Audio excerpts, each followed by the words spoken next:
Hello, everyone. The following is a talk I gave on August 21st, summarizing the main highlights of the Israel-Hamas war thus far. The talk covers the October 7th attack on the hostage situation, the ongoing fighting in the Gaza Strip and the humanitarian situation within the Strip, the escalations in the West Bank, regional confrontations and the war with Hezbollah, as well as major political developments over the last 10 months of the war. All the data and figures are up to date as of August 21st. I hope you find this informative. Let me know if you have any questions or comments in the comment section below.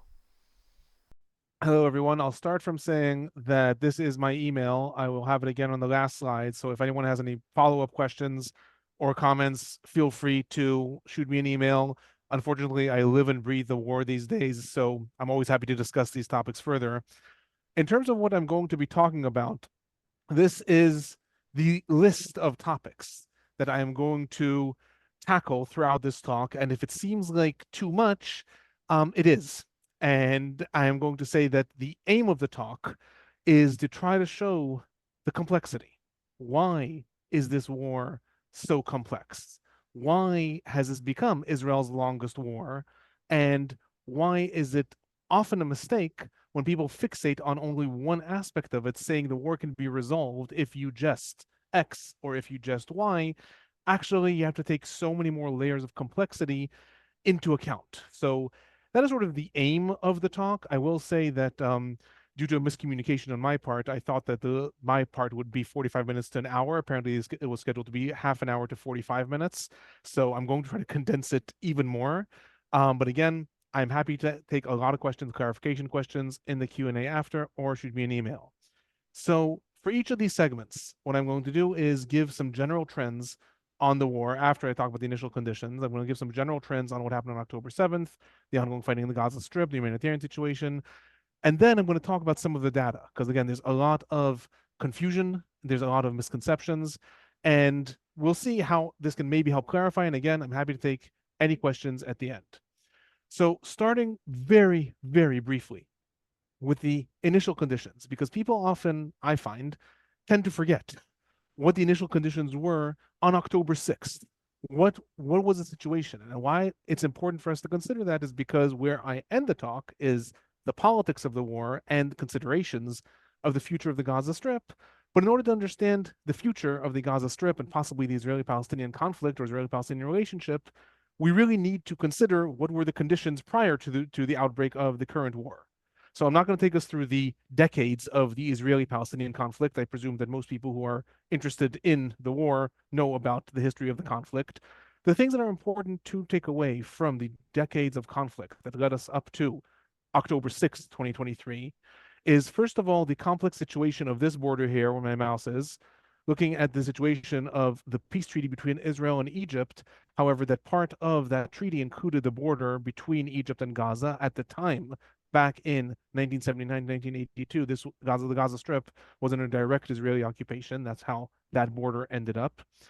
Then we have to factor in the Oslo Peace Accords, which again, I'm really not going to get into, but it's important to remember them within the context of understanding the Israeli-Palestinian conflict and the Israel-Hamas war.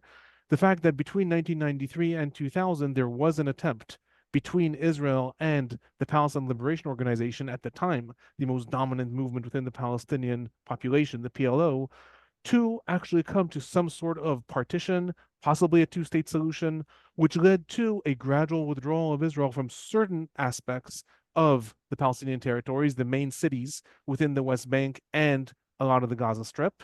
The process obviously failed in 2000, leading to the outbreak of the Second Intifada. And the third thing to take into consideration is the ongoing Israeli settlements within the West Bank and the fact that Israel evacuated its settlements from the Gaza Strip, leading to Hamas taking over the Gaza Strip in 2007. So essentially, when we come up to October 6, 2023, our situation is that Hamas de facto controls the Gaza Strip. The Gaza Strip is besieged by Israel by air, sea, and the land border, and is also besieged by Egypt on the land border. That is the situation, again, really the most butchering of history that can be done, leading us into what happened on October 7th. So what did happen on October 7th? On the morning of October 7th, Hamas, which again was de facto controlling the Gaza Strip, launched what history, at least thus far, is the largest terror attack in history. By all measures, with the exception of the amount of casualties, beaten only by 9/11, it is the largest terror attack in terms of the amount of funding that it took, the amount of attackers that it took, the amount of weaponry that Hamas threw in. Throughout a course of 12 hours, Hamas launched 3,000 to 4,000 mortars, rockets, and missiles, while crews of 3,000 to 4,000 attackers burst through the fence of the Gaza Strip. They took over Israeli towns and kibbutzim and villages all along the Gazan border, leading through, again, a 12-hour process to large massacres, substantial sexual violence, and again, what we all know, the massacres and the hostages that were taken. In terms of, again, I'm not getting into this because I'm trying to cut this down, and most people know about the situation of what happened on October 7th. Entire families were killed, and entire families were also taken hostage. The actual outcomes of that and the most important legacies from that are the hostage situation. The outcome that occurred on that day was the largest massacre, again, as far as terrorism goes, beaten only by 9/11. 1,195 people were killed throughout the course of 12 hours. 3,300 were injured. Of those 1,195, 336 were IDF soldiers and security officials. And of those 3,300 that were injured, 1,030 were IDF soldiers and security officials. 251 hostages were kidnapped back to the Gaza Strip. And it's important, sometimes there's confusion. Some people say 251, sometimes people say 255. That is because there were already 4 Israelis that were being held in the Gaza Strip prior to the outbreak of October 7th. These include the bodies of 2 soldiers that were killed in 2014 and 2 Israeli civilians who, through different ways, some of them somewhat confusing, ended up in the Gaza Strip and were held there. Thus, even though 251 people were kidnapped on October 7th, the negotiations are, or were, for 255 people. Where does the situation lie right now in terms of the hostages? We all know there's ongoing negotiations going on right now, and we could talk about them in the Q&A. Of the 251 who were kidnapped, 116 have been returned alive. These include 4 elderly women who were released by Hamas and the Palestinian Islamic Jihad as quote-unquote humanitarian gestures already in October. It includes 105 hostages that were released in the hostage deal, the truce that was achieved at the end of November, between November 24th and November 30th. And it includes 7 who were rescued by the IDF during its military campaign in the Gaza Strip. In addition to that, 30 bodies of hostages have been retrieved from the Gaza Strip by the IDF. These includes 3 hostages that were killed by live fire of the IDF and several others that were killed, according to the IDF and according to Hamas, by IDF fire, and others who were killed either in captivity or who were killed on October 7th, and their bodies were kidnapped back to the Gaza Strip. In total, right now, there remain 109 hostages in the Gaza Strip, of which the IDF has officially announced that 36 of them are dead. I will say, however, that according to most reports, both Israeli and US intelligence estimate that many more of the hostages are in fact dead. Most estimates suggest that there might be as few as 50 hostages who remain alive. Again, those are leaks from intelligence reports. I will say, however, in tracking the way the negotiations are being handled, it does appear that Israel does assume that only 50 to 70 are alive, because that is the focal point of the negotiations right now. So again, that's going to be the arc of sort of the way I talk about these different things. I give the main highlights and then the actual data on where things are. After October 7th, we had the continuation and moving the weight of the war to the Gaza Strip. So what happened in the Gaza Strip? In the next section that I talk about is going to talk about the humanitarian situation. Here, I'm talking solely about the ongoing fighting. What has been the course and the arc of the war since it began? On October 8th, Israel announced an absolute siege of the Gaza Strip. So what does that mean? Because I said already the Gaza Strip was under siege. Absolute siege means all the electricity and power lines were cut off to the Gaza Strip. All humanitarian aid was sealed off from the Gaza Strip. Water lines were cut off from the Gaza Strip, even though Israel only supplied 20% of the water to the Gaza Strip through the water lines. And Israel began an unprecedented campaign of aerial bombing in retaliation for the October 7th attack. When I say unprecedented, again, it's important just to understand the magnitude of that initial bombing campaign. Within the course of 1 week in October, the IDF carried out 6,000 air raids, dropping 4,000 tons of bombs in the Gaza Strip. This equates to roughly 1 year's worth of what the United States dropped in Afghanistan was dropped in 1 week in the Gaza Strip. Again, just to give us some proportion. On October 13th, the IDF issued evacuation orders for Palestinians from the entire northern part of the Gaza Strip. I was going to get to this map later, but I'm putting it in now to understand what I mean when I say the northern part of the Gaza Strip is anything beyond this part of the Gaza Strip.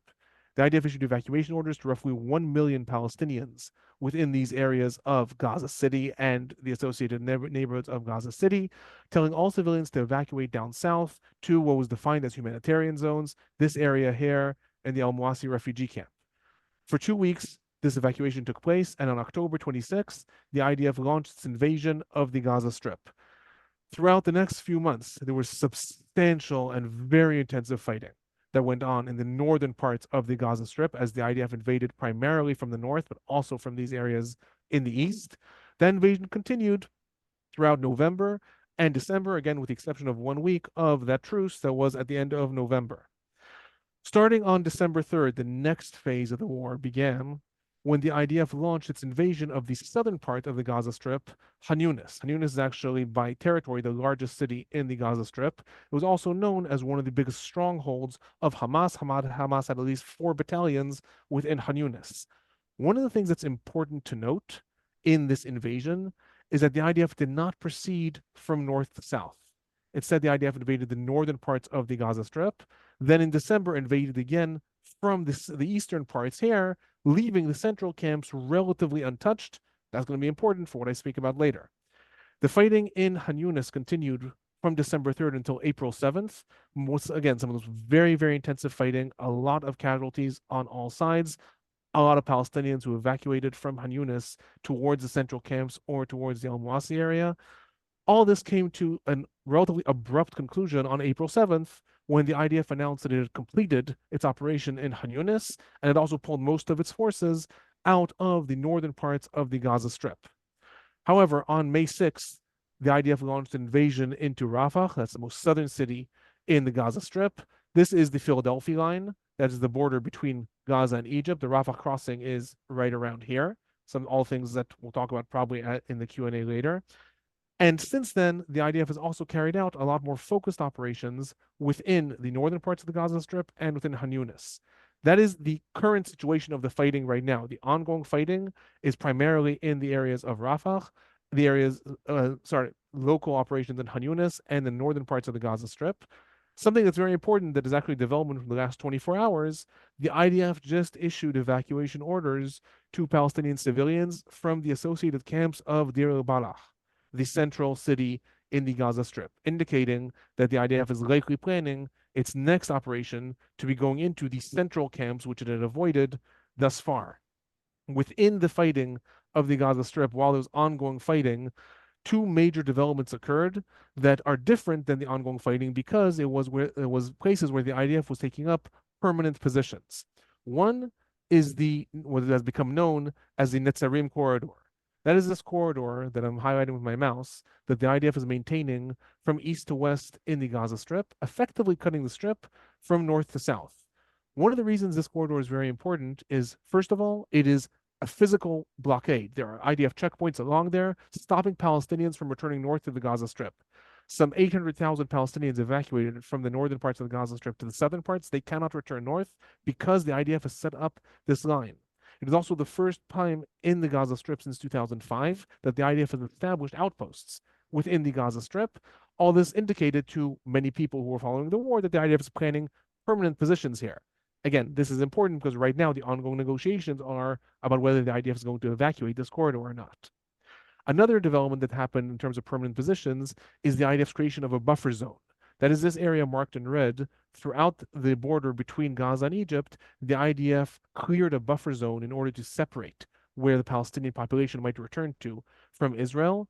This resulted in substantial amounts of neighborhoods that were destroyed. According to a UN report, 90% of the buildings within this territory, which amounts to about 16% of the Gaza Strip, has been destroyed by the IDF while it was creating this buffer zone. Again, all this is just beyond the ongoing fighting, is part of the war as far as the IDF is concerned and how it is planning to maintain security within the Gaza Strip. Finally, there's the Philadelphia line and the Rafah crossing. The Israeli government is constantly saying that the IDF is going to maintain permanent presence there. However, that remains to be seen if it does. With regards to some of the data regarding casualties, the Palestinian Health Ministry in the Gaza Strip, which, as Kobe said, is one of the ministries of the Hamas government, is reporting that 40,973 Palestinians have been killed in the Gaza Strip since the war began. 92,857 Palestinians have been injured in the Gaza Strip since the war began. The Palestinian Health Ministry has come under a lot of scrutiny and a lot of criticism, and a lot of people doubt these numbers. There are a couple of things to understand, and again, I'm happy to talk about this more in the Q&A. There are a couple of things to understand and consider when evaluating these numbers. First, the Palestinian Health Ministry does not distinguish between militants and civilians. Palestinian Health Ministry in the Gaza Strip reports on body count. It reports on the body count, bodies that have passed through hospitals within the Gaza Strip. A lot of people have questioned the fact that I also, in my daily summaries that I upload to YouTube, tend to quote the numbers of the Palestinian Health Ministry. There are several reasons that these numbers could be considered somewhat reliable. These relate both to historic figures. Palestinian Health Ministry has tended to be relatively accurate historically when it came to the flare-ups between Israel and Hamas since 2007. There are also indications that Israel itself relies and accepts these numbers whenever Israel has stated how many Palestinians have been killed likely in the war. Again, I'm happy to talk about that in the question period. With regards to how many civilians versus how many militants. So again, the Palestinian Health Ministry does not say how many. Israel, in turn, has stated that according to its estimates, 17,000 militants, Hamas, Palestinian Islamic Jihad, and other terror operatives have been killed in the Gaza Strip. So Israel does not report how many Palestinian civilians it assumes were killed. The Palestinian Health Ministry does not report how many militants were killed versus civilians. As far as I'm concerned, give both those numbers in terms of evaluating the casualties on the Palestinian side. Palestinian Health Ministry is reporting close to 41,000 Palestinians have been killed, and possibly out of them, 17,000 were militants that Israel is saying were killed in the war. In addition to that, the IDF has lost 330 IDF soldiers in the invasion of the Gaza Strip, and 2,227 are reported injured, again, all in the invasion of the Gaza Strip. One point of clarification, also, that I'm going to say just because this often confuses people, sometimes people cite 600, 700 IDF soldiers have been killed in the war. That is because that includes those 336 IDF soldiers that were killed on October 7th. So these Alon, numbers, could you speak a little slower? I'm sorry. Okay. I'm just, in my defense, I am trying to cram too much in, but I Yeah. will Mm. take a deep breath. You're very clear. Go ahead. I will take a deep breath. Um, I'll just conclude this segment, and then maybe I'll even pause and I'll see if Anna, if anyone has raised a specific question or not. But what I was saying is that 330 have been killed in the invasion, 2,227 have been injured in the invasion. Again, there's so much more that can be said about the ongoing fighting in the Gaza Strip. As an anecdote, I'm going to say that I have a YouTube channel that I opened when the war started, and I upload summaries about the war every day. It has accumulated over 18,000. How many? I have a number here. It has accumulated over 18,000 hours of data that has been uploaded to there because there's so much going on. That is the reason I'm talking so fast. But again, if there's clarifying questions, I'm happy to talk about them in the Q&A section later. This is just meant to understand the magnitude of this war and why this is, in fact, so much more complex than any of the other flare-ups or escalations within the Israeli-Palestinian conflict. Moving on from that to, still in the Gaza Strip, the humanitarian situation in the Gaza Strip. What has been going on? Why has it drawn so much international attention? So first, just some context to understand the Gaza Strip. The entire area of the Gaza Strip is 365 square kilometers or 141 square miles. Just to give us some taste of what that means, the area of Los Angeles is over 550 square miles. So the entire Gaza Strip is 141 square miles. Within it, there's a dense population of different reports vary. It's very hard to get accurate statistics. Prior to the war, between 2.2 and 2.4 million Palestinians living within this very dense area. The unemployment rate is extremely high, 48%, give or take, although again, very hard to get accurate statistics. All this is before the war. The ongoing siege in the Gaza Strip, prior to the war, when things were quote unquote okay, when there was not this constant war and bombing, there were upwards of 500 aid trucks entering the Gaza Strip each and every day, just to keep the population at the level that needed for basic sustenance. There were 500 aid trucks of food, medical supplies, all kinds of things that were coming into the Gaza Strip each day. Then the war began. When the war began, you can pretty much divide the phases of the humanitarian situation in the Gaza Strip, at least I divide it, into broadly 3 phases. The first are the first 2 months of the war, from October 8th until November 24th. During this time, I call it the absolute siege time. This is the time when Israel completely cut off the Gaza Strip as part of preparing for its invasion. Between October 8th and October 24th, there were actually no aid trucks that entered the Gaza Strip, and this is at the time of that massive bombing campaign. After October 21st, Israel began to allow some 20 to 30 aid trucks come in each day, and the situation largely continued until November 24th. On November 24th, there was an agreed upon truce and hostage exchange, and as part of that, the amount of humanitarian aid that came into the Gaza Strip vastly grew to 100 to 200 aid trucks coming in each and every day.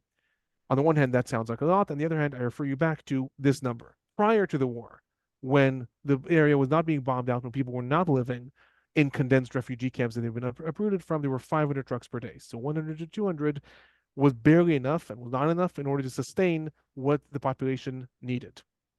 The situation, however, did get somewhat better throughout the month of December and January before there was a major cascade in the humanitarian situation in the Gaza Strip. Throughout February and March is when most of the world started to hear about the harsh conditions in the Gaza Strip. The UN started reporting conditions of famine that were developing the northern parts of the Gaza Strip. So what happened? Why did this happen in February and March, and what changed? Essentially, several things came together in order to lead to a complete breakdown of the humanitarian situation and humanitarian services in the Gaza Strip during February and March of 2024 in the war. One was the breakdown of the relationship between Israel and UNRWA. UNRWA, the United Nations Work and Relief Agency, is the largest agency in the Gaza Strip. It is a UN agency that is dedicated solely to Palestinian refugees. And Israel cut off all its relations with UNRWA after it was discovered that some 12 employees of UNRWA participated in the October 7th attack. That breakdown in communication vastly contributed to the fact that it was a lot harder to distribute aid in the Gaza Strip. Another thing that happened, as there was less aid that was coming in, Hamas started raiding the aid trucks and stealing the aid for its own fighters much more. There was less aid trucks coming in, so those that did come in, a lot of them were stolen by Hamas because it could not get the sustenance it needed for its own fighters and terrorists that were in the tunnels elsewhere. A third thing that happened is leading up to the ongoing fighting in Rafah, Israel started to target the police chiefs of Hamas. Hamas was still operating its police force in Rafah and Han Yunis. The IDF targeted the heads of police in those towns.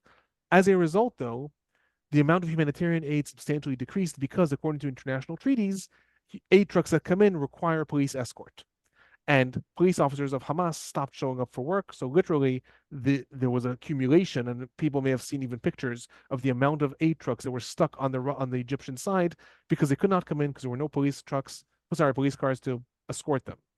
And finally, the ongoing fighting in Han Yunis led to the fact that trucks could not make it to the northern parts of the Gaza Strip. Thus, in February and March, it was likely the most dire months of the humanitarian situation within the Gaza Strip. Two tragedies came together in order to change this. One is at the end of February, there was what became known as the aid truck incident, which is an aid truck did manage to get to the northern parts of the Gaza Strip.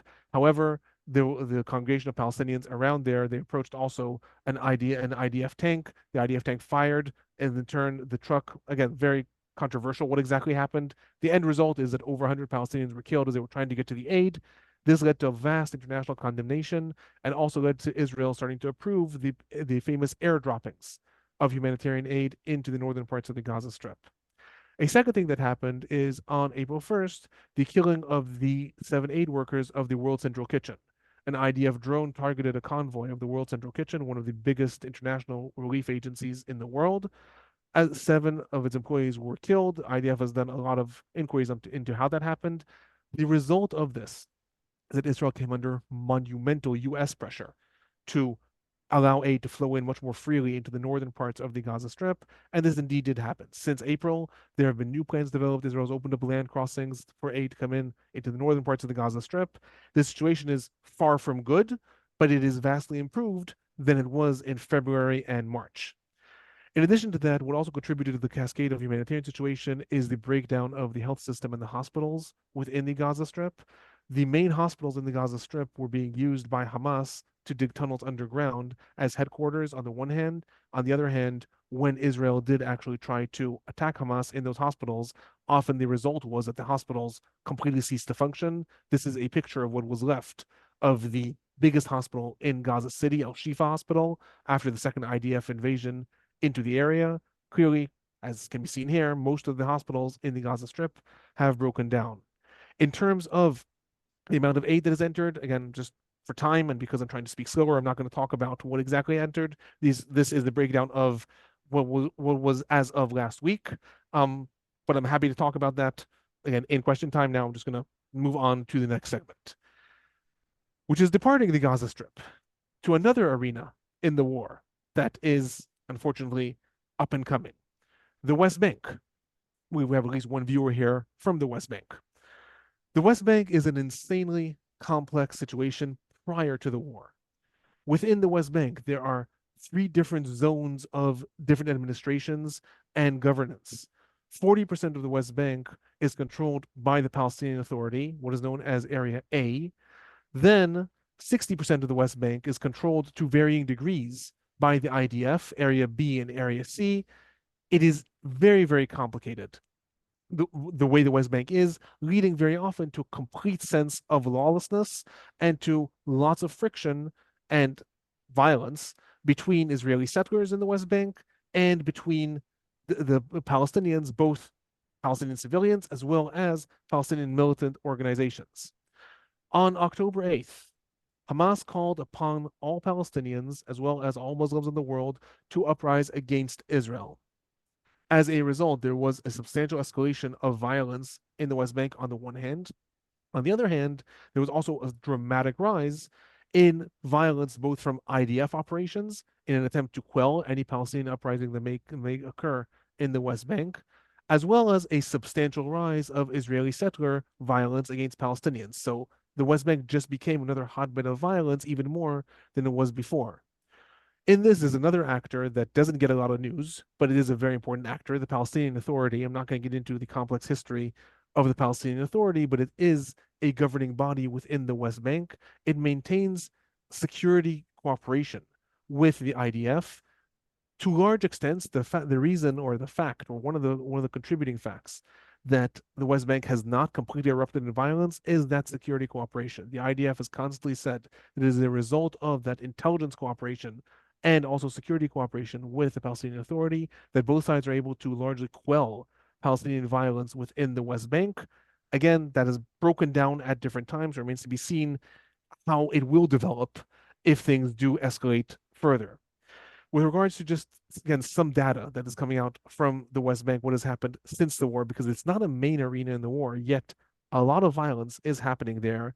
The IDF has carried out over 70 division-wide operations within the West Bank. That means an entire division unit going into areas of Nablus, Jenin, Tulkarem, and carrying out raids there in order to arrest or, occasionally in gun battles, kill different Palestinian operatives of the different terror groups. In total, since the war began, 595 Palestinians have been killed in the West Bank. The IDF has stated that 577 of them, let's say that again, 595 Palestinians have been killed in the West Bank. 577 of them were killed by the IDF, and 11 were killed by Israeli settlers. The IDF has stated that 550 of them were Palestinian militants. The rest were civilians that were caught in crossfire. In addition to that, 21 Israelis have been killed in the West Bank, both IDF soldiers and Israeli settlers, and over 50 Israelis have been killed in Israel as a result of violence that emerged, Palestinians that came from the West Bank. And that is also important to note, a very, very interesting and possibly alarming development that occurred last week when there was an attempted attack. It's unclear if it was an attempted suicide attack or not that occurred in Tel Aviv when an attacker was carrying a bomb and it detonated prematurely, killing him and injuring a passerby. Hamas and the Palestinian Islamic Jihad took responsibility for launching that attack. If that attack would have been successful, we likely would be in a very different situation right now if all of a sudden either suicide attack or not suicide attack, but an explosion that would have killed lots of Israelis would have emanated from the West Bank. Likely I'd be giving a different talk right now with regards to how the war is developing. In addition to that, there's also been substantial rise in the internal displacement of Palestinians within the West Bank as a result of both settler violence and these IDF operations. I'm not going to get into numbers because, again, it's very, very complicated. There's also been a substantial increase in the amount of Palestinians that have been arrested within the West Bank. The IDF is reporting that 4,400 Palestinians were arrested in the West Bank since the war began. Of them, close to 2,000 are Hamas operatives. The Palestinian Prisoner Society actually states that number as much larger. It states over 10,000 Palestinians were arrested in the West Bank since the war began. There's a couple of reasons for that discrepancy. It could just be the contradictory reporting. There's also the fact that Palestinian Prisoners Society includes East Jerusalem as part of the West Bank. Again, complexities I don't have time to get into. What is important to take away from this is that the West Bank is another arena that often is not in the news because the news, understandably, is focused on the Gaza Strip. However, if there is an eruption within the West Bank, we're going to be looking at an entirely different situation within the Israel-Hamas war. Moving on to another arena, the regional context of the war, which again was largely overlooked until about 2 months ago, when most of the negotiators within the war started to realize that that even if the situation in Israel and Hamas comes to a halt, that does not mean an end to the ongoing escalations right now. The most important of those is the ongoing escalations between the IDF and Hezbollah, Israel, northern Israel, and southern Lebanon. So what happened? Like I said, on October 7th, October 8th, Hamas called upon everyone who wants to resist Israel to rise up. Now is the time. Hezbollah had a very interesting response. Firstly, on October 8th, they answered the call. Hezbollah started a campaign of firing rockets, missiles, mortars, some attempts at cross-border insurgency into northern Israel. On the other hand, Hezbollah also was extremely hesitant in its participation. Hezbollah's leader, Hassan Nasrallah, said several times that the war has to be understood as a 100% Palestinian war. He made clear this is not a war of the entire, what they call, axis of resistance. It is not a war of the Lebanese people. It's a Palestinian war, and Hezbollah sees itself as supporting Hamas in the war. We also saw a tangible example of this when that truce was broken between Israel and Hamas at the end of November. Hezbollah all of a sudden stopped firing. That was not part of the agreement. But Hezbollah said, if Hamas stops firing, we stop firing. We are only doing what Hamas asks us to do. So Hezbollah at first was very hesitant. It also started launching rockets every single day. However, compared to the vast majority of rockets, missiles, and basic weaponry that Hezbollah has, it did not actually fire most of what it could fire. So it was very hesitant in its initial foray of missiles and rockets. Equally, the IDF began also what are called, quote unquote, limited retaliations. The IDF has not launched an all-out invasion into southern Lebanon. Instead, it has constantly retaliated, and only a few months into the war started initiating its attacks targeting Hezbollah structures, infrastructure, military structures, Hezbollah operatives throughout southern Lebanon and later within Lebanon. In addition to that, there are also other groups within Lebanon. Hamas has a presence there that have also participated within the war. Some of the figures that have come out and casualties before I talk about some of the high-profile assassinations that have occurred in the war. Hezbollah has fired thus far, and again, these figures are as of 2 weeks ago, as of the beginning of August, because Israel puts out figures once a month. Hezbollah has fired over 6,000 rockets and mortars into northern Israel. It's also fired some 300 quote-unquote heavy missiles, different from rockets. These are missiles that pack much heavier warheads.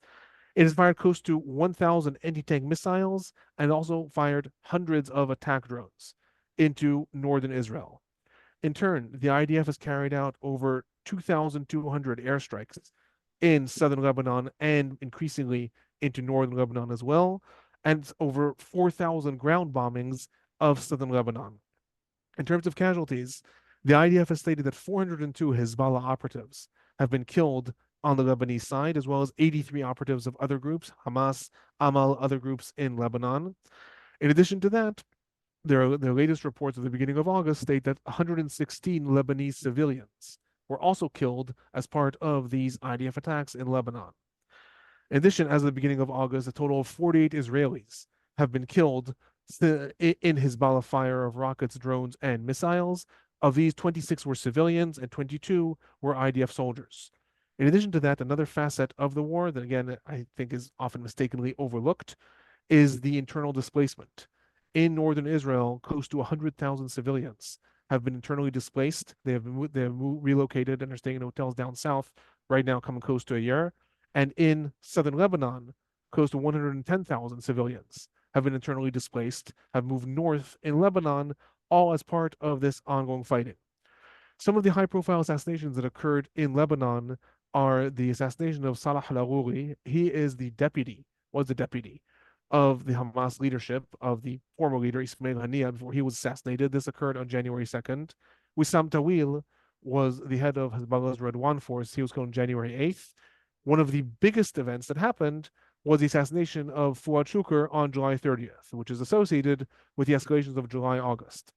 Again, why has this front now become much more active?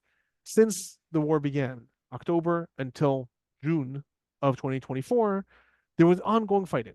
Ongoing rockets were fired, IDF retaliations, rockets were fired, IDF retaliations, IDF initiated attacks, rockets were fired. Starting in July, the situation started to intensify. What I mean by that is instead of Hezbollah firing 10 rockets per barrage, it would fire 50 rockets per barrage.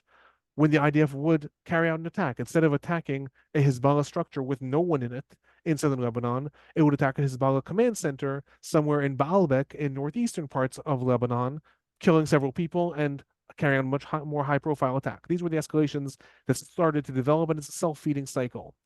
Then, what occurred towards the end of July was on July 27th, was as part of these escalations, Hezbollah fired a Falak 1 missile, which is a very, very powerful missile, and managed to penetrate Israeli air defenses and landed in a soccer field in northern Israel in Majd al-Shams, killing 12 teenagers, kids and teenagers ages 10 to 20. Israel vowed retaliation, and its retaliation, in addition to IDF airstrikes, was the assassination of Fuad Shukr, who was essentially the deputy leader of Hezbollah. He's not the official deputy leader, but he's the chief of staff of Hezbollah's military operation. It's a very, very high-profile assassination. Hezbollah has vowed that it is going to retaliate very heavily to that assassination. It hasn't happened yet. According to reports, Hezbollah is waiting until a breakdown in the ongoing negotiations right now, and then it will carry out its retaliations. We're in the midst of that. Everyone is fearful, rightly so, that this may be the spark that is going to lead to a regional war, because if Hezbollah's retaliation manages to kill several Israeli civilians, Israel is likely to launch a larger operation into Lebanon. This will then involve Syria and Iran and possibly the Houthis in Yemen retaliating. All this is going to continue its spiral, and it has become one of the most important arenas within the war, even though theoretically the war is between Israel and Hamas, not Israel and Hezbollah, not Israel and Lebanon. In the interest of time, I'm going to skip talking about this other arena of the Houthis, Islamic resistance in Iraq, and Hezbollah Iraq brigades. What is important to note is that it's an ongoing active arena as well that has also caused many casualties, but is also a very, very prominent side of the war that is sometimes overlooked. I'm also not going to get in depth to the escalations between Israel and Iran. One of the features of the war, however, is that after Israel and Iran, since 1979, have been challenging each other, with Iran funding different terror organizations in order to attack Israel, but never actually attacking Israel itself. And Israel, in turn, carrying out a lot of clandestine operations within Iran, but never openly and publicly attacking Iran. The war finally ended that. As a result of escalations that occurred in February, March, the IDF started carrying out attacks against Iranian Revolutionary Guards in Syria and in Lebanon. On April 1st, it carried out an attack targeting a building that was adjacent to the Iranian consulate in Damascus. The commander of the entire Iranian Revolutionary Guards forces in Syria and Lebanon was killed alongside very prominent figures. Iran said that it sees this as an attack on Iranian soil, and then on April 13th, for the first time in history, Iran launched its first attack on Israel. It involved barrages of over 350 ballistic missiles, cruise missiles, and drones. I'm sure everyone saw this live on the news as it was happening, so I'm not going to get into that specifically. Since April, the sides again have been constantly threatening each other, but not carrying out attacks against each other. This ended on July 31st, when Ismail Haniyeh, the external leader of Hamas, was assassinated in Tehran. Israel did not take official responsibility for this. However, it is very, very obvious that Israel was responsible for this assassination. It also was part of Israel's retaliation. I'm going to go back a minute to look at the dates. It's part of this escalation. This escalation that occurred at the end of July. Israel carried out that assassination of Ismail Haniyeh. Iran has also, like Hezbollah, vowed retaliation. Remains to be seen how that happens, if that happens. By now, we're coming on 3 weeks since that event. Again, I'm happy to talk about them more in the question period. This was the last slide that I was going to talk about, and I'm not going to get into it very much in depth. There are so many political developments to discuss within the Israel-Hamas war. Some of the major ones are the ongoing international court cases, the International Court of Justice, the ICJ, and the International Criminal Court, the ICC. Many people, I find, dismiss these things because international law is not seen as serious. It's not seen as something that is ever really enforced. And how does this happen? I would suggest that when people think about what is motivating different leaders in the war, these two facets, the ICJ and the ICC, actually should be taken extremely seriously. The International Court of Justice is officially the judicial arm of the United Nations. If the International Court of Justice finds a country guilty of something and imposes certain sanctions or sentencing, and that country does not abide, by law, the Security Council of the United Nations is supposed to then impose sanctions on the country up until sending soldiers, peacekeepers to the country in order to enforce the ruling of the ICJ.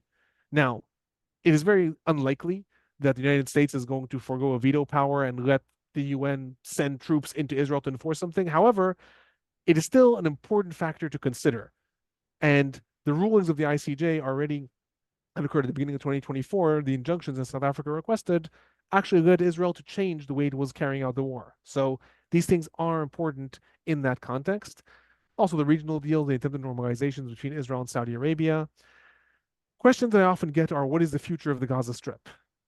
At this point, no one knows. We can talk about the ongoing deals right now, what is being proposed. In terms of the different actors and what they're saying, Israel has stated that Hamas is going to be destroyed. That is, as far as Israel is concerned, Hamas is not going to govern the Gaza Strip anymore. But it has been very inconsistent about what the future of the Gaza Strip will be. Netanyahu put out a plan. It was a whole page and a half in which he detailed what was going to be in the Gaza Strip. Minister Eisenkot, who was at the time part of Israel's war cabinet, put out a 3-page document. Obviously, a page and a half or 3-page document are not serious developments of how the Gaza Strip is going to look in the future. Hamas, in turn, has said that it is going to continue the fight, is going to release all Palestinian prisoners as part of any hostage deal, and going to continue the fight as far as it's concerned. A major actor within this is the Palestinian Authority, which the United States would like to see return to the Gaza Strip and in some sort of governing capacity. However, Israel has said that it is not going to allow that. The Palestinian Authority has also said that it is not going to return to the Gaza Strip unless as part of some deal to create a Palestinian state. In the ongoing negotiations, there's all kinds of deals about leading to a long-term ceasefire. One of the things that's important to note is within those negotiations, even the plans that do end in an ultimate ceasefire, no one's actually talking about and what happens then. Does Hamas remain the government in the Gaza Strip? Does Israel no longer have any connection to the Gaza Strip? What is the role of the Palestinian Authority? All of this is not actually part of the ongoing negotiations right now, so that remains to be seen. With that, Kobe, I'm on 43 minutes on my stopwatch. I am going to take a breath. I'm leaving this up for a minute and then I'll stop sharing screen. This is my email. Anyone can feel free to email me. This is also my YouTube channel where I put up almost every other day some sort of summary of what's going on in the war, so feel free to check that out. Thank you for listening, and I'm sorry that that was done so fast. Okay. Anna, you're on mute. Yeah. Thank you. All right. Thank you very, very much. That's a lot of material. And we have some questions. So let's start with Hold on, Anna. Let Alon return. I'm here. You said, Oh, you are. Why don't I see you? I'm not sharing screen anymore. But I'm still here. I do promise. you go to gallery view, Kobe, and you'll see him. Okay. The first question is, if 17,000 militants were killed, then the ratio of civilian to militants is not extreme.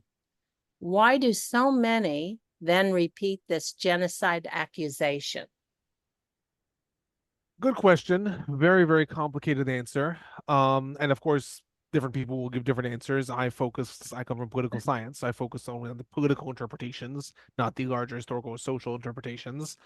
So a couple of things. If the ratio is in fact 17,000 out of 41,000, it is about 1 to 1.35 militant per civilian. By international standards of urban warfare, that is in fact a good ratio in terms of comparisons to one militant and two civilians being killed in the situation in Iraq, or when there was an invasion of Syria by different forces, it was 1 to 2.35. In some cases, it's 1 to 9. So in those senses, it is a good ratio.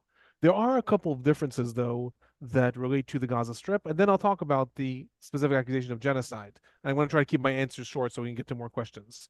One is one of the main differences is that Israel controls all of Gaza's borders. Since the war began, Israel also did not allow Egypt to open the border. Egypt did not want to, but Israel also said that Egypt was not allowed to.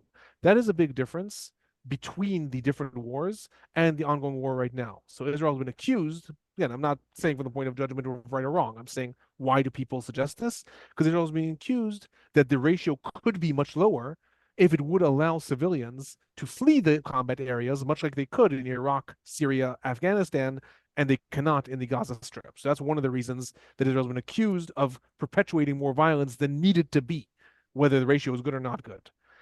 But a second thing that's important to note is the accusation of genocide. Genocide, most people attribute or think of as situations like Rwanda or the Holocaust, but the legal definitions of genocide do not necessarily mean that you carry out such acts of concentration camps or things like that. The legal definitions internationally of genocide also include if you impose conditions on a population that are leading to its starvation.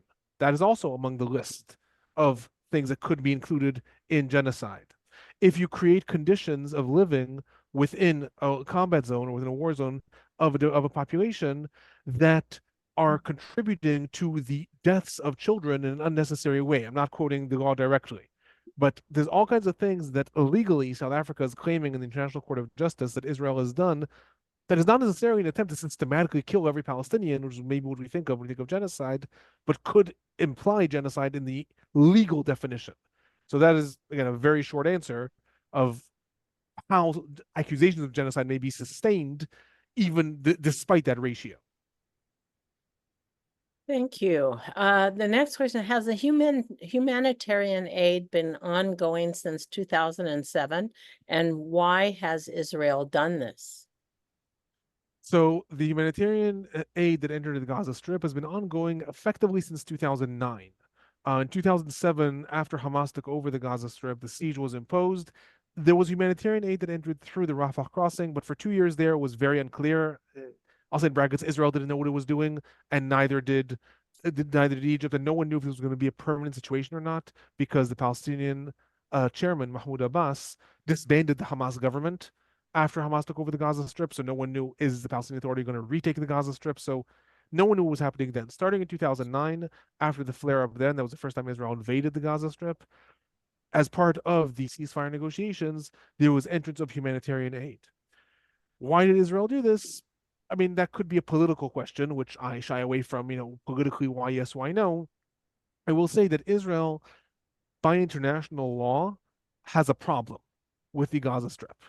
Because on the one hand, Israel evacuated settlements from the Gaza Strip, and many people say, okay, so why should Israel allow aid to enter the Gaza Strip? It's not its problem, right? It's Hamas's problem. On the other hand, Israel has adamantly not recognized the Gaza Strip as a separate country. right? The borders of Israel are undefined, and the Gaza Strip is still defined within Israel as a territory in dispute. So therefore, the siege that was opposed on the Gaza Strip put Israel in a bit of a bind because internationally it fell under a lot of criticism. Wait a minute, you're controlling a territory, you're not saying it's a separate country, but you're not letting aid come into it. So as a result of this international pressure, Israel allowed aid come into the Gaza Strip since 2009 because the Gaza Strip is in this limbo situation of, is it a separate entity or is it not? Does Israel have responsibility for it or does it not? That was the situation at least since 2009. You're on mute again. Okay, yes. The next question, all right, is what do you see as a potential scenario for diffusing all of the battlefronts? I'd like to say pass, only because I can't give that in a short answer, because of the multifaceted complexity. I will say in a very, very brief anecdote, I've been asked since, news interviews since October 8th, what's going to be. And I have said that I am someone who has studied international terrorism now for many years.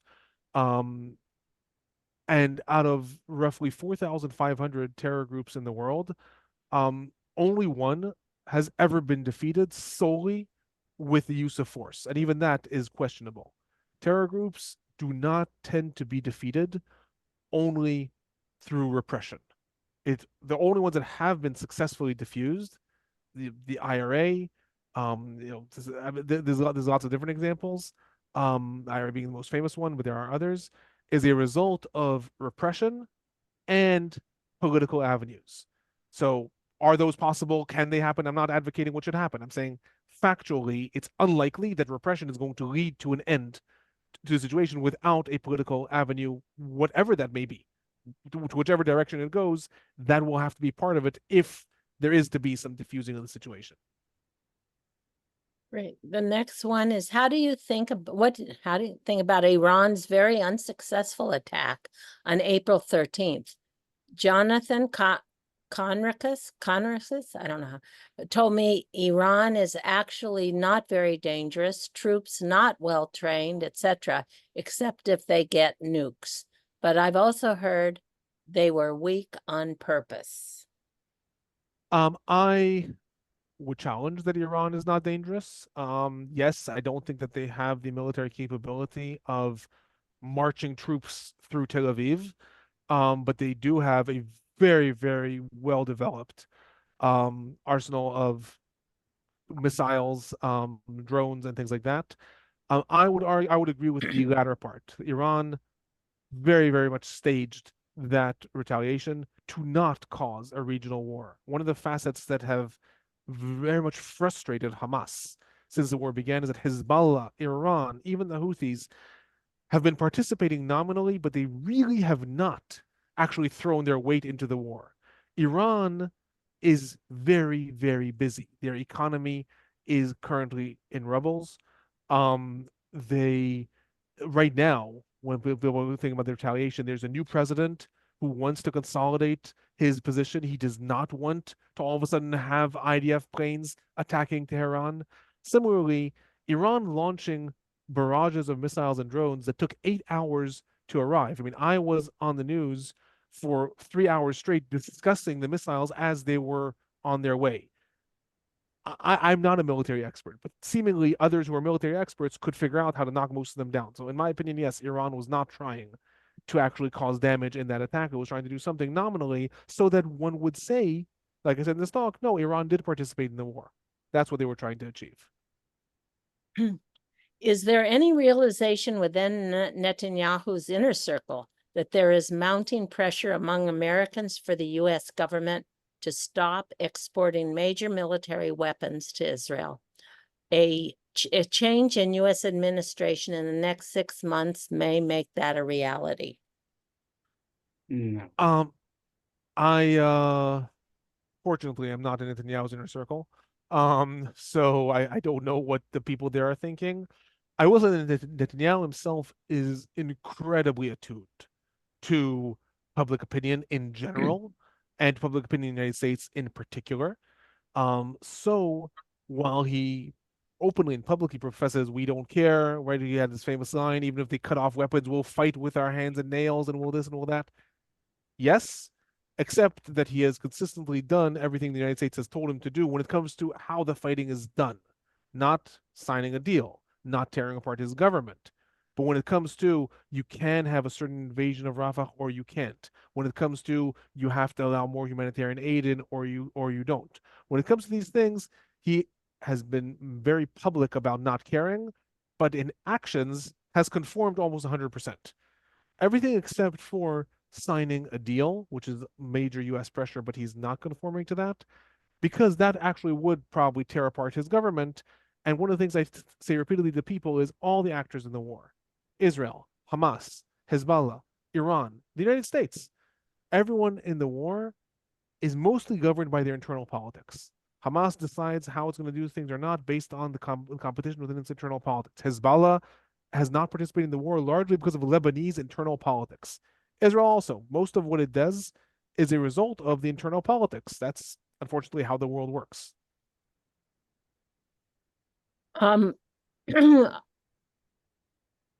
See, I know you don't have a crystal ball, but what do you see happening in the near future? Do you think the peace talks will succeed?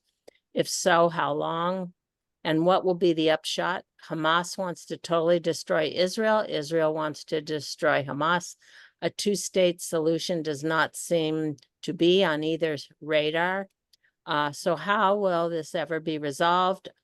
I'd really love to hear your thoughts, and I understand how impossible this is to answer. Thank you to whoever understands that's impossible to answer. I'll say two things.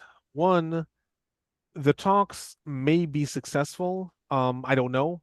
Right now they look very unsuccessful. In the summit meeting in Qatar a week ago, they decided to form 4 committee meetings. The 4 different committees that were going to negotiate. Only one of those 4 actually met, and that one reported the complete stalemate. So there's supposed to be a summit meeting to conclude the negotiations in Cairo in the coming days. I'm not sure what they're concluding. So it does not appear to be successful right now. I don't know. Maybe there will be some breakthrough. Like I said, this vastly depends on internal politics within all sides. Does a two-state solution seem like a reality? No, we seem very, very far from it. What I constantly tell people is sort of the only time I make people feel good, because I usually just depress people in my talks. One of the only things I do tell people is if we go back to 1990, we're in the height of the first Palestinian Intifada, when Yitzhak Rabin was the Minister of Defense and he vowed to, quote, break their arms and legs. He was a hawkish figure. No one would have in their right mind placed any money that within 3 years, Rabin would be shaking hands with Arafat on the White House lawn. Similarly, when Ariel Sharon, at the time, is one of Israel's most hawkish figures, is elected prime minister in Israel in 2001, vowing to destroy Hamas, vowing to destroy the PLO, he was the father of the settlement project. No one would have foreseen that within 4 years, he would lead Israel's evacuation of settlements from the Gaza Strip. So I only point that out, that very often these major shifts that have occurred in the conflict are unforeseeable. We can't see what are the developments that will lead to them, and very often they're not things that are part of the conflict directly. It was the collapse of the Soviet Union and the first Gulf War in the 1990s that largely led to Oslo. So very often we can't see how things may shift, even though right now it does not seem likely. What is the economic impact of the war on Israel, and how is it functioning? People called up to reserves, cost of fighting, etc. Can Israel sustain this level of war indefinitely? And can it carry out a larger war if Lebanon becomes an open war too?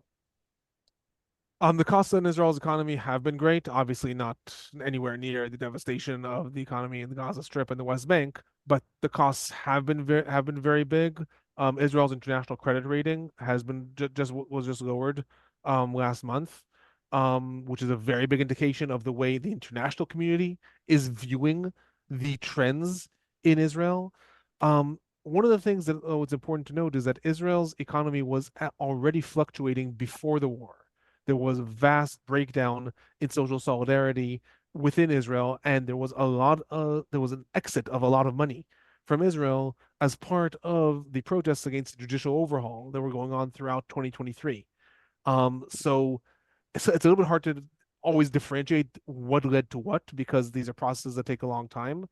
The economic situation is dire. Is the economy going to collapse if Israel goes to war with Lebanon?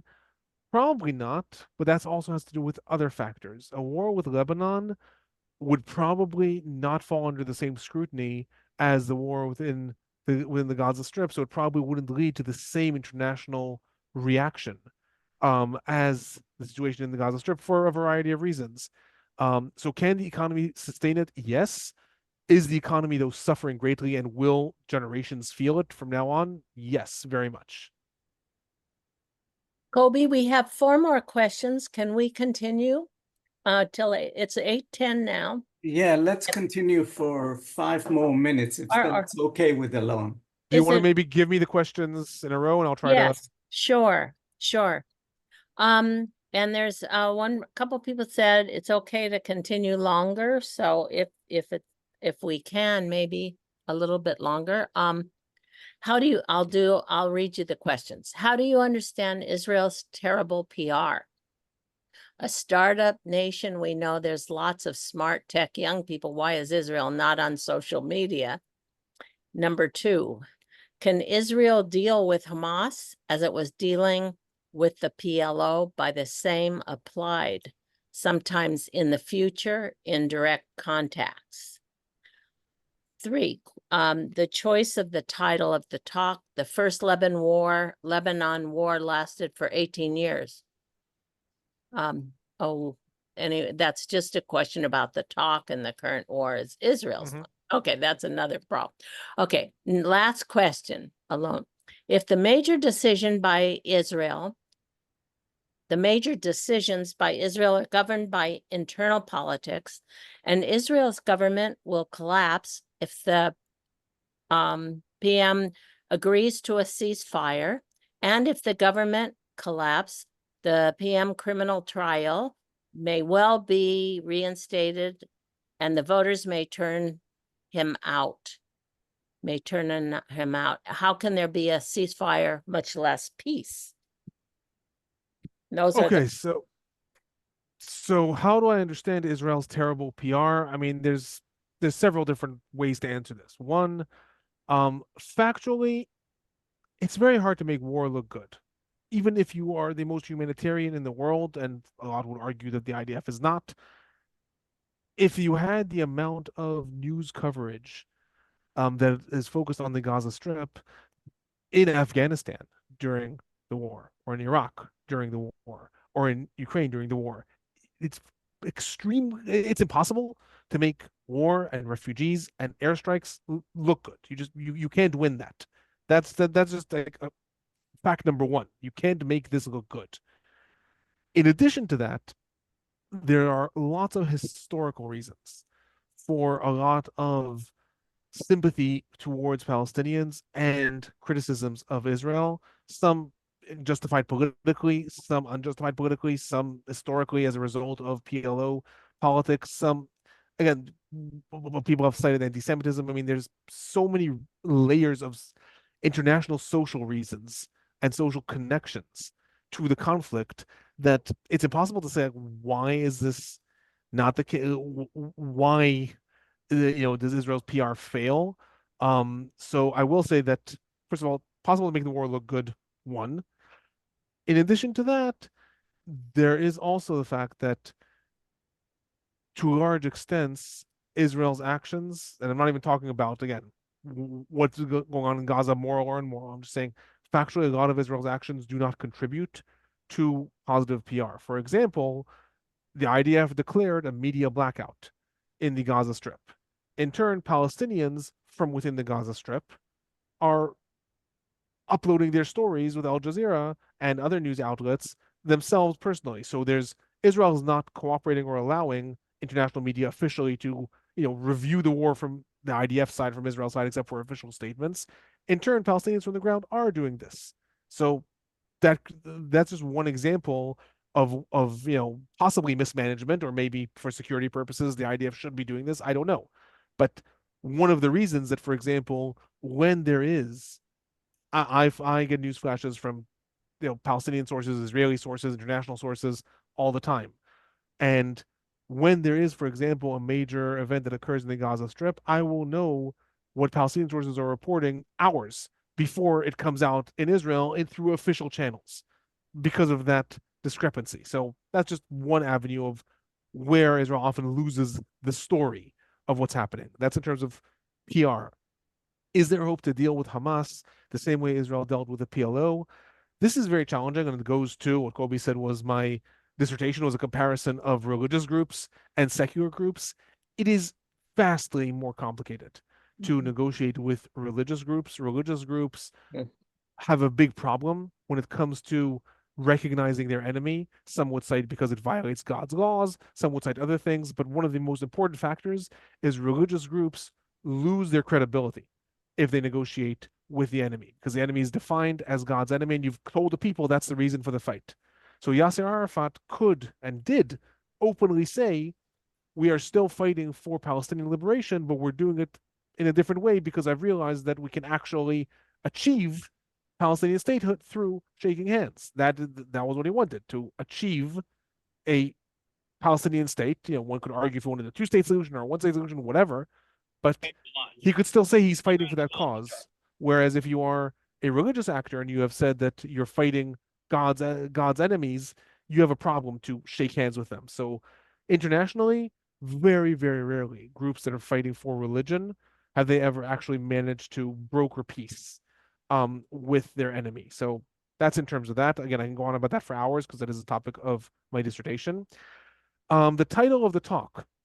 Officially, this is Israel's longest war. Yes, there is the one was known as the First Lebanon War, but as far as Israel declared the war, that war only lasted several months of the invasion of Beirut and the siege of Beirut. After that, Israel maintained its presence in southern Lebanon in what was known as the security line and security belt, but that was not defined as a war legally in Israel, as legal ramifications. That was not defined as a war. Similarly, right, there's ongoing fighting between Israel and Palestinian factions in the West Bank, 50 years, but that's not a war. This is actually Israel's longest war, as far as Israel's concerned. Now, it's possible that you could say, okay, but Israel's been fighting. What's the difference? True. Colby and I actually went back and forth in the title a few times, but officially, as far as Israel's history goes, this is its longest war. Internal politics in Israel and how might this contribute or not contribute? Unfortunately, politics is always complicated. Yes, if the government is overthrown, there would be elections. There might be elections in Israel that would lead to Netanyahu being ousted. Something that is often overlooked, however, is according to the law in Israel, if the government is overthrown, elections occur only 3 months later. While a lot of countries have what's called snap elections, Israel actually has a reverse, in which the elections have to happen in a minimum of 3 months and more. Can be 4 months, can be 5 months, whatever the Knesset decides. But in that sense, if the government were to fall, we're still looking at 3 more months, at least, of the current constellation of leadership.